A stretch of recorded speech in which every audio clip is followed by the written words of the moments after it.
Əziz Həzəsanov metrosu ətrafında yaşayan insanlar, bu gün sizi Yabarın, yəni Sütun Tower üzbəyindən salamlayıram.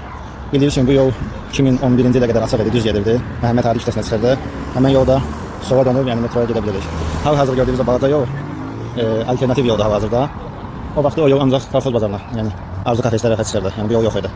Buradan düz gedirdi. 2000-ci ilə qədər isə metro açılmamışdan əvvəl bu yol düz gedirdi. Axırda betonlar var idi və betonların qarşısında 2 dənə bu cür darvaza var idi. Eyni bu cürə bağlı idi. Bu yeni tikililərin yerində isə 30 yaşdan yuxarı insanlar xatırlayar. Orada bir hündürlük var idi, gördüyünüz kimi burada. Həmin hündürlükdə stayankaydı, avtodayanacaq idi və daşik, qaynaqçı, vulkanizatordu, avtoservislər var idi və çox itlər var idi orada, yadımdadır. Bir uşağı da yerdi, top partlayanda və yaxud da velosipetin təkər partlayanda yerdi orada. Təkərində otururdu velosipetin. Onun arxasında boşluq idi, təmiz boşluq. Bu tərəfi isə bağlar idi. İndi oranı çəkdim. Baxın, həmin dayanacaq buradaydı və onun arxasında bağlar var idi. Hardasa buralarda. Balaca bir pilləkən var idi. Bu pilləkənlə qalxırdıq, bağa girirdik. Bizim qohumun, yaxın qohumun bir bağı var idi. Çox xoşum gəlirdi oradan. Qalxırdıq yuxarı, sola gedirdik, çəpərlərin arası ilə.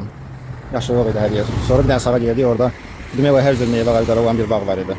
Bunun arxası isə indi Həzəsanova gedən yol isə o vaxt yox idi. O vaxt elə betonla bağlı idi, səhralıq idi. Bundan sonra çəkilər. Kimin əgər yadında qalıbsa, neysə düz demədimsə və yaxud əlavələri varsa, kommentlərə yazsın.